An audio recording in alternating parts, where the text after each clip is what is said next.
আসসালামু আলাইকুম ওয়া রাহমাতুল্লাহি ওয়া বারাকাতুহু।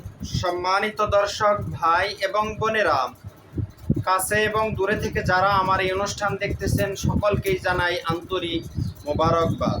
আমি মুফতি মোহাম্মদ জহিরুল ইসলাম আপনাদের সামনে নিয়ে এসেছি আজকে স্বপ্নে যদি আমরা কেউ এই নাপুংসক বা হিজড়া লোককে দেখতে পাই তাহলে এর কি ব্যাখ্যা হবে? এই ব্যাখ্যা কি আমাদের ভবিষ্যৎ জীবনের জন্য ভালো কিছু করতে চলেছে তার ইঙ্গিত, নাকি খারাপ কিছু করতে চলেছে তার ইঙ্গিত?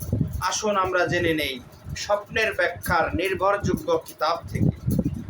আল্লামা মোহাম্মদ ইবনে সিরিন রহমাতুল্লাহি আলাইহি তার কিতাবের মধ্যে উল্লেখ করেন যে কারো কাছে কোনো কিছু আমানত রাখতে বা গোপন কথা বলতে ইচ্ছা করছে দেখলে, যদি স্বপ্নে দেখে যে কারো কাছে কোনো কিছু আমানত রাখতেছে অথবা গোপন কথা বলতে ইচ্ছা করতেছে দেখলে, আর স্বপ্নে নিজের অন্ডকোষ, পুরুষের অন্ডকোষ কর্তৃত দেখলে, সেটা কাটা দেখলে, যে কাটা হয়েছে দেখলে, তার সাবধান হওয়া এবং ওই কাজ থেকে বিরত হওয়া উচিত।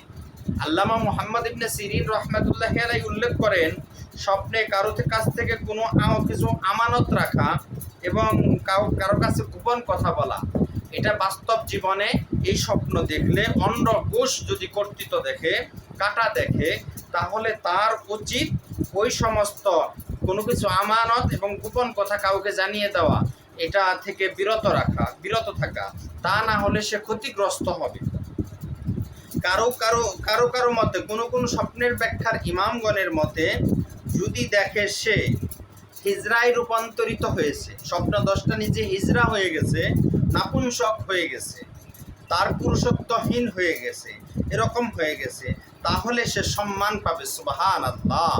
এই স্বপ্নটা দেখলে আমরা কেউ বিচলিত হব না।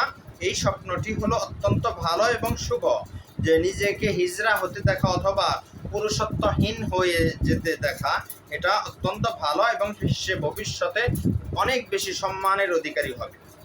যদি কেউ কোনো অপরিচিত হিজড়া লোক অথবা নাপুংসক অথবা পুরুষত্বহীন ব্যক্তিকে দেখতে পায়, যার মধ্যে সৎ লোকের আলামত রয়েছে, সে স্বপ্নের মধ্যে দেখতে পাচ্ছে যে লোকটি হিজড়া হলেও, পুরুষত্বহীন হলেও অনেক সৎ এবং ভালো, এরকম দেখতে পায়, আর সে যদি জ্ঞানের কথা বলতে থাকে, সেই হিজড়া লোক যদি জ্ঞানের কথা বলতে থাকে, উপদেশ দিতে থাকে, ভালো ভালো কথা উপদেশ দিতে থাকে, এরকম দেখতে পায়, তাহলে সে একজন ফেরেশতা হবে। কেননা ফেরেশতাগণ নারীও নয়, পুরুষও নয়। সে মানুষদেরকে সতর্ক করা বা সুসংবাদ দেওয়ার জন্য তার স্বপ্নে এসেছে।